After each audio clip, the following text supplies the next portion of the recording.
A lo largo de este podcast vamos a hablar sobre los factores de riesgo extralaborales y cómo estos influyen en el factor de riesgo de exposición a radiaciones ionizantes. Ángela, por favor, cuéntanos un poco sobre estos factores de riesgo extralaboral. Bueno, aquí hay que tener algo bien importante y es que cuando uno identifica los riesgos en la organización, siempre los identifica desde la misma organización. O sea, si estamos hablando del factor de riesgo biológico, por ejemplo, hoy en día lo identificamos a través del COVID, identificamos que hay bacterias, hongos, en fin, ¿sí? En riesgo mecánico, eléctrico, bueno, en todos lo identificamos dentro de la organización. El factor de riesgo psicosocial tiene algo muy importante y es que no solamente ve a la persona en su contexto laboral, sino que lo ve desde el ambiente y el entorno familiar, emocional, desde el entorno comunitario y el entorno social. ¿Eso qué genera? Pues que se va a ver desde el factor de riesgo extralaboral, se va a ver desde lo otro que hace el trabajador diferente al trabajo, como lo es la familia, los amigos, las relaciones comunitarias, las relaciones interpersonales, intrapersonales y cómo es que también influye el desplazamiento de la vivienda hacia su trabajo. Entonces, eso no lo ven los otros factores, por eso es tan importante. ¿Por qué? Porque es que la persona no solamente estamos hablando de que llega a la puerta del trabajo y ya, se le olvidó que tiene una familia, que tiene unos amigos, que tiene todo un entorno social y comunitario, sino que efectivamente su cerebrito siempre va a seguir con el chip de que efectivamente tiene un hijo, tiene una esposa, tiene un esposo, tiene unos amigos y tiene todo un ambiente comunitario. Es así como los factores de riesgo y las condiciones extralaborales me está hablando de todo eso que se hace fuera del trabajo, pero que influyen directamente en el trabajo o en la consecución de la productividad en el trabajo.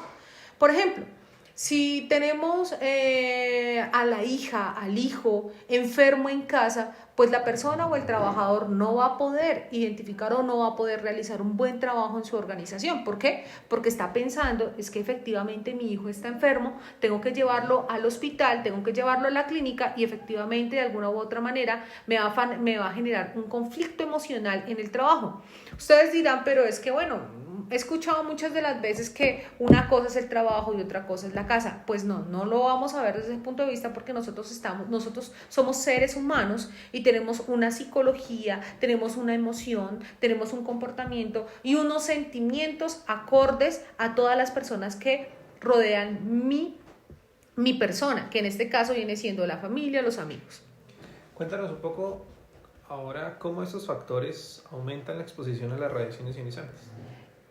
Por ejemplo, lo vamos a ver desde el punto de vista que a muchos de nosotros como trabajadores nos pasa. Nuestro recorrido de la casa al trabajo pues es algo muy importante porque de ello depende el tiempo en el que yo me levanto, el tiempo en el que yo voy a atender a mi familia, el tiempo en el que yo voy a llegar a mi trabajo, a cambiarme. Estamos hablando específicamente de personal de la salud expuesto a radiaciones ionizantes, entonces lo que voy a demorar en cambiarme ya, a colocarme mi CPP, a colocar las camillas, al utilizar y monitorear y identificar y hacer la lista de chequeo que efectivamente los equipos están en buen estado. Entonces, ese es un tiempo que también recorre. Entonces, ustedes dirán, pero ¿por qué me están hablando del tiempo? Pues claro, porque si estamos diciendo que yo vivo desde mi trabajo a mi casa, yo duro 2 horas, 1 hora, media hora, 15 minutos, pues eso va a afectar en la labor. ¿Por qué? Porque si yo llego tarde o si yo vivo muy lejos, pues voy a tener un tiempo de recorrido que va a afectar directamente mi emocionalidad y mi sentimiento cuando yo voy a realizar como tal mi trabajo. O va a llegar cansado, o va a llegar de mal humor, o va a llegar al mismo tiempo alegre, dependiendo de lo que yo me demore. A ello también afecta que, por ejemplo, cómo es mi vida familiar. En mi vida familiar, sí, yo tuve una buena relación en el momento que yo salí de mi casa con mi esposa, con mi esposo, con mis hijos, con mis hijas, con mi mamá, con mi papá. Entonces, eso va a afectar directamente en la emoción y la emocionalidad que se genera cuando va a llegar a hacer un trabajo. Asimismo, si yo tengo un problema de dinero un problema de que mi casa no hay agua, no hay luz, eso afecta directamente el comportamiento en el momento que yo voy a realizar el trabajo. Entonces, eso viene siendo los factores extralaborales que van a influir directamente en el trabajo que yo estoy realizando. Y ese trabajo que yo estoy realizando, pues es efectivamente trabajar con pacientes. El trabajar con pacientes, ¿qué genera? Que si yo estoy hablando que estoy trabajando en una sala de urgencias o en el área de urgencias, pues voy, además de todo lo que yo estoy viviendo en mi casa, lo voy a enfrentar en esa emocionalidad que genera unos pacientes viejitos, personas adultas mayores o niños que van a contribuir emocionalmente en mi trabajo. Bien, según te entiendo, entonces estos factores que mencionas se convierten también en unos distractores y en unos influenciadores en el tiempo de exposición a las radiaciones ionizantes. ¿Puedes contarnos un poco más cómo son esas consecuencias que el riesgo psicosocial genera sobre la exposición a radiaciones ionizantes?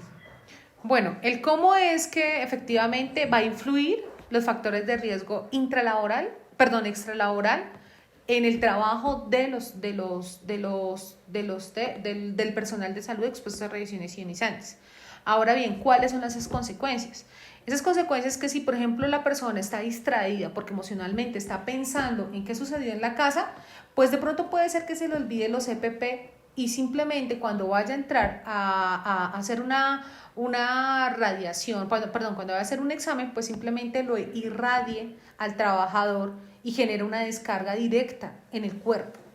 O simplemente cuando vaya a hacer una tomografía, la persona o el trabajador de la salud no cierre la puerta. Eso que genera pues una radiación completa tanto al trabajador como a las personas que están alrededor. Entonces, las consecuencias son que esos factores de riesgo extralaboral influyen directamente en el momento de que puede ser que se le olvide o puede ser que se le dañe un equipo de trabajo porque en el momento que por estar pensando en otras cosas o por hacer las cosas rápido o por estar corriendo de un lugar a otro, esa dispersión de rayos, como ya lo habíamos hablado en el factor de riesgo intralaboral, se adhieran más o se absorban más al trabajador. Entonces, como se pueden dar cuenta, todo es una multicausalidad de enfermedad en el momento de que no se hace una identificación, una evaluación y una prevención del riesgo psicosocial en la exposición a radiaciones ionizantes. Bien, muchas gracias, Ángela. Ahora quiero invitarlos a escuchar nuestro siguiente podcast, en el cual ahondaremos sobre la influencia del estrés y los factores personales en la exposición a las radiaciones ionizantes.